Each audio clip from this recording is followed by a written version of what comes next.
In addition to cars, you'll often see people get loans for homes. And home loans have a special name called mortgages.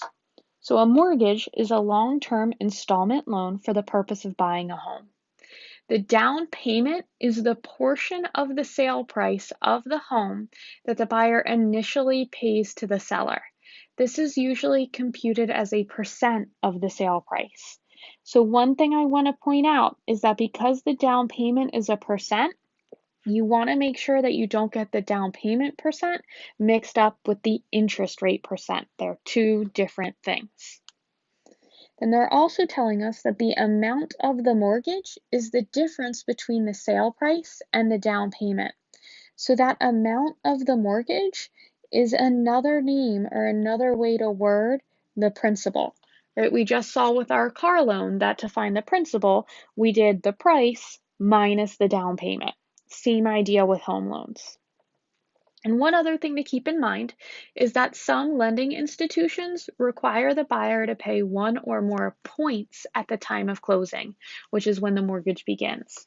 So a point is a one-time charge that equals 1% of the loan amount. So when we're talking about this of the loan amount, remember that only means of what we're borrowing. So it's of the principal. Be very careful when you're calculating points to make sure you're not going back to the sale price. So they told us up here that 1 point is 1% of the principal. So if they told us there were 2 points, it would be 2% of the principal. If it was 3 points, it would be 3% of the principal, and that pattern just continues. So if we look at an example, since in terms of paying less in interest, which is more economical for a $350,000 mortgage? A 30-year fixed rate at 7.5% or a 20-year fixed rate at 5%? How much interest is saved? So when we're talking about mortgages, we're going to use the same payment formula that we talked about before. So let's focus in on this 30-year fixed rate mortgage first. We're going to use that payment formula, PMT equals the principal times the rate divided by N all over 1 minus 1 plus R divided by N raised to the power of negative N times T. And I'll list out all the variables. Now they're telling us that we're getting a $350,000 mortgage, so they're giving us the amount of mortgage or that principal amount already. They're telling us it's a 30-year fixed rate, so our time is 30. In the real world, not all mortgages are fixed rate, but we're going to look at only fixed rate mortgages here. They are the most common at 7.5%. So that rate is 7.5%. When we divide by 100, we know that gives us 0.075. And then our N, because we know we make monthly payments for loans if they don't tell us otherwise, we'd say N equals 12. So I'm going to substitute all of these numbers into the formula.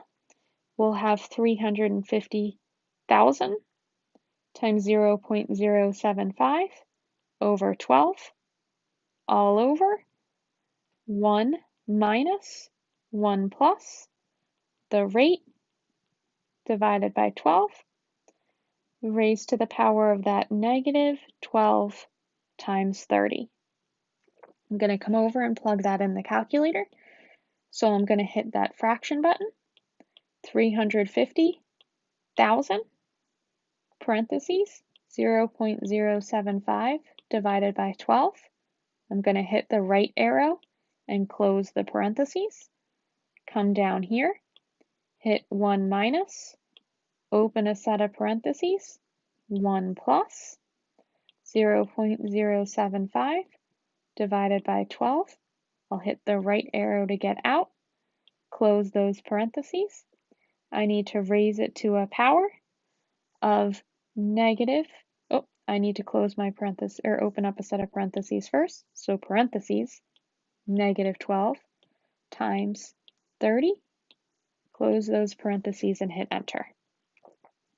So I have that payment is $2,500 $2,447.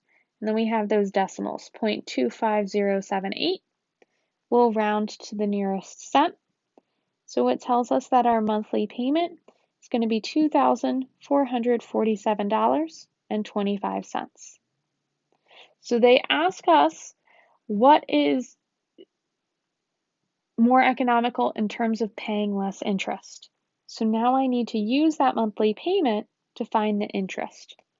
Remember, it's the monthly payment times N times T minus the principal.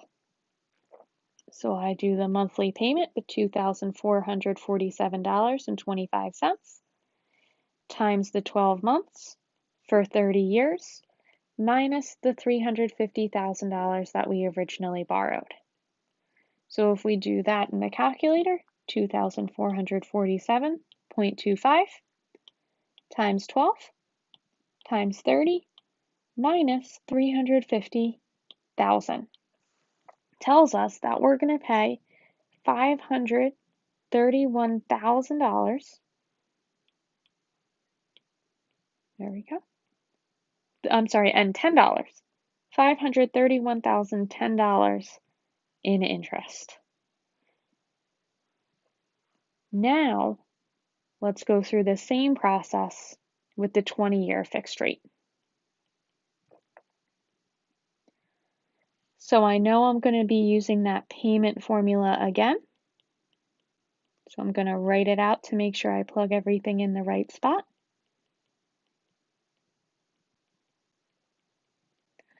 The principal hasn't changed. We're still borrowing $350,000, and we're still making monthly payments. But this time it's a 20-year mortgage, so the T is 20, and the interest rate is lower, which is usually the case with the shorter terms. It's 5%, which we know in decimal form is 0.05. So when I substitute these numbers in, the payment is $350,000 times 0.05 over 12, all over 1 minus 1 plus 0.05 over 12 raised to the power of negative n, so 12 times t, 20.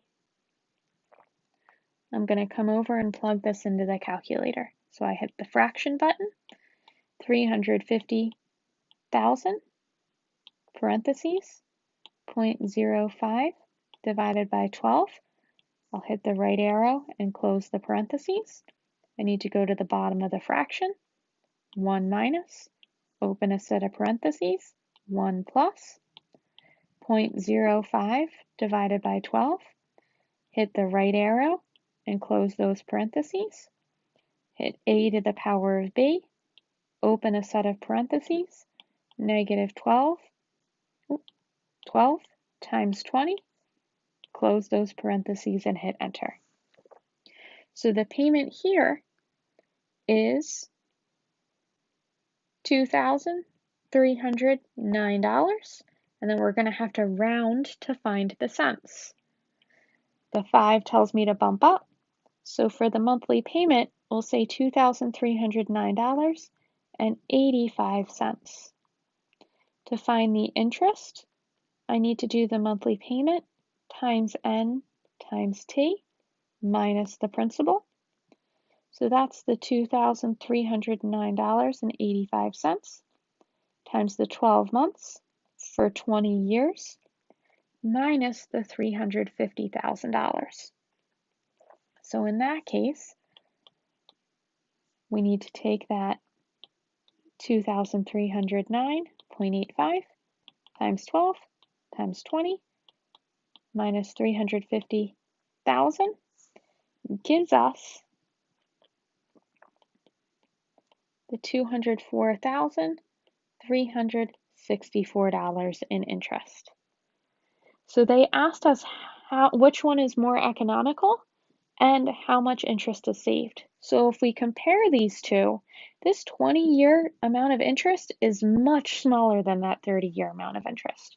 Because if you think about what's going on, we have a smaller monthly payment over the 20 years, for less years, for 10 less years. So we're going to be paying a lot less money. So because we're not paying for as long, and because that interest rate is smaller, right? 5% is less than that 7.5%, we're saving a lot of money. So we know that this 20-year is more economical.